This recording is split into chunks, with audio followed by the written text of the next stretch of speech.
ഒരുക്കങ്ങളെല്ലാം പൂർത്തിയാക്കി അറഫ കാത്തിരിക്കുകയാണ്. ഹജ്ജിന്റെ ആത്മാവിലേക്ക് ശരീരം കൊണ്ടും മനസ്സുകൊണ്ടും എത്തിപ്പെടാനുള്ള ഒരുക്കത്തിലാണ് തീർത്ഥാടകർ. ഹജ്ജിലേക്ക് നീങ്ങിത്തുടങ്ങുകയാണ് ഹാജിമാർ.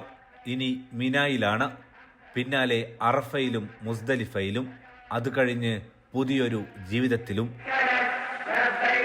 ഹജ്ജ് ചെയ്യാൻ തീരുമാനിക്കുന്ന ഒരാൾ അള്ളാഹുവിനെ തന്നെ പൂർണ്ണമായി ഉദ്ദേശിച്ചുകൊണ്ടാണ് അയാൾ നാടും വീടും ഒക്കെ വെടിഞ്ഞ് ഇവിടേക്ക് വരുന്നത്. അതൊരു ചരിത്രത്തിന്റെ ആവർത്തനം കൂടിയാണ്. പ്രവാചകൻ ഇബ്രാഹിം നബി അലൈഹി ഇസ്ലാമിയുടെ ചരിത്രത്തെ ഓർത്തുകൊണ്ട് പ്രവാചകൻ മുഹമ്മദ് നബി സല്ലല്ലാഹു അലൈഹി വസല്ലമയുടെ വഴിയെ അതിൻ്റെ എല്ലാവിധ മനാസിക്കുകളും അതിൻ്റെ കർമ്മങ്ങളും ആവർത്തിച്ചുകൊണ്ടാണ് നമ്മൾ ഇതിലേക്ക് ചെയ്യുന്നത്. അപ്പോൾ ഈ കർമ്മങ്ങൾ മുഴുവൻ അയാളുടെ ആത്മീയമായ ഭാവത്തെ ഏറ്റവും മൂർത്തമായ നിലയിലേക്ക് എത്തിക്കുന്ന കർമ്മങ്ങളാണ്. ജീവിതത്തിൽ ദൈവികമായൊരു ലക്ഷ്യത്തെ മുൻനിർത്തിക്കൊണ്ട് ഒരാൾ നടത്തുന്ന പരിശ്രമത്തിൻ്റെ ഏറ്റവും മികച്ച രൂപം എന്നുള്ള നിലയിൽ ഹജ്ജിൽ ഒരാൾക്ക് ചെയ്യാനുള്ളത് അതിലെ കുറേ കർമ്മങ്ങൾ ചെയ്ത് പൂർത്തീകരിക്കുക എന്നുള്ളതിനേക്കാൾ അതിലെ ഓരോ കർമ്മങ്ങളും അതെന്തിന് എന്നുള്ളത് അയാൾ പഠിക്കുക എന്നുള്ളതാണ്. ജീവിതത്തിൻ്റെ മൊത്തം പരിശ്രമങ്ങളെയാണ് ഹാജറ ബീവി ഓർത്തുകൊണ്ട് സഈ നിർവഹിക്കുന്നതിലൂടെ ഹാജി ചെയ്യുന്നത്. അറഫയിൽ നിന്ന് വലിയ തിരിച്ചറിവുകളുടെ വർത്തമാനമാണ്. അതുപോലെ തന്നെ പടച്ചവനോട് അതിനെ തുടർന്നുള്ള പ്രാർത്ഥനകളാണ് ഹാജി നേടിയെടുക്കുകയും പ്രാർത്ഥിക്കുകയും ചെയ്യുന്നത്. അതിനുശേഷം മശ്അറുൽ ഹറാമിൽ മുസ്ദലിഫയിൽ വെച്ച്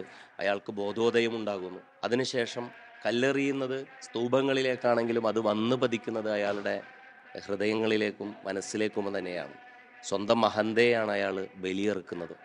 അതുപോലെ തന്നെ അള്ളാഹുവിലേക്ക് മടങ്ങാനുള്ള ഏറ്റവും സുന്ദരമായ രീതിയിൽ റജഅ വലദത്തുഹു ഉമ്മുഹു, ഒരു ഉമ്മ അവനെ പെറ്റിട്ട വിശുദ്ധിയിൽ, അവൻ്റെ ആദിമ വിശുദ്ധിയിലേക്ക് ഒരു കുഞ്ഞ് പൈതലിനെ പോലെ അവൻ മടങ്ങുന്നു എന്ന് പറയുമ്പോൾ ഇതെല്ലാം കഴിഞ്ഞ ഒരു ഹാജിക്ക് അയാളുടെ ജീവിതത്തിൽ വിമലീകരിക്കപ്പെടാത്ത, അതല്ലെങ്കിൽ അയാൾ ശുദ്ധീകരിക്കപ്പെടാത്തൊരു ഭാഗവും ഉണ്ടാകില്ല എന്നുള്ളതാണ് വാസ്തവം.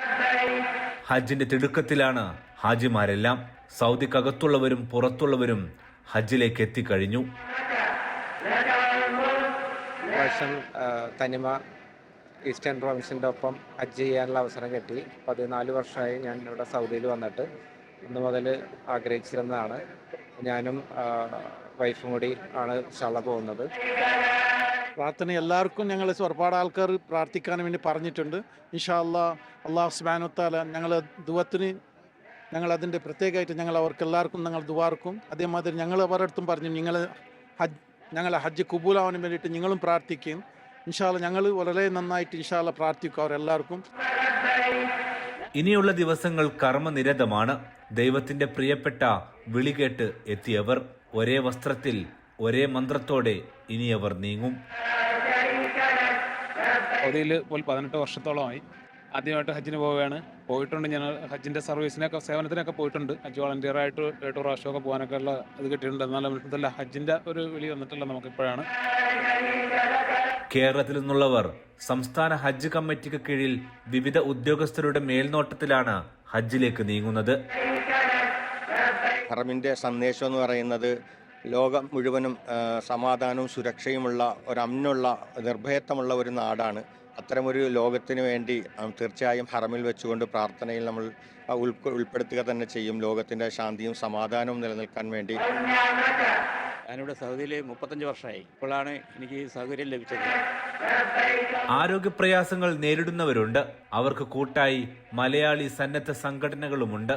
കടുത്ത ചൂടാകുമ്പോൾ തന്നെ വെള്ളം ധാരാളം കുടിക്കുകയും അതുപോലെ തന്നെ കുട, അതുപോലെ ക്യാപ്പ് പോലുള്ള സംവിധാനങ്ങളൊക്കെ ഉപയോഗിച്ച് വെയിലുള്ള സമയങ്ങളിൽ പുറത്തിറങ്ങാതെ തമ്പിനകത്ത് കൂടുതൽ സമയം ഉപയോഗിച്ചാണ് ഹാജിമാർ കർമ്മങ്ങൾ ചെയ്യേണ്ടത്. ആരോഗ്യ പ്രവർത്തകർ ആരോഗ്യ മന്ത്രാലയത്തിന് കീഴിലും ജോലി ഇതര സമയത്ത് സന്നദ്ധ സേവകർക്കൊപ്പവും സേവനത്തിലുണ്ട്. മിനയുടെ ഓരോ മക്തബിൻ്റെ അടുത്തും ഓരോ ടെൻറ്റിൻ്റെ അടുത്തും ചെറിയ ചെറിയ ക്ലിനിക്കുകളുണ്ട്. അതുപോലെ തന്നെ അറഫയിൽ ക്ലിനിക്കുകളുണ്ട്. അറഫയിൽ നിന്നും മിനയിലേക്ക് തിരിച്ചെത്തുന്നവരെ റോഡ് സൈഡിൽ തന്നെ ഹെൽത്ത് വോളണ്ടിയേഴ്സ് ഉണ്ട്. അവരൊരു ചുവന്ന യൂണിഫോം ഇട്ട് വലിയ ബാഗേറ്റുണ്ടായിരിക്കും. ഇനിയുള്ള ദിവസങ്ങൾ ഒരേ തമ്പിൽ ഒരേ മൈതാനിയിൽ ഒരേ വഴിയിലാകും ഹജിമാർ.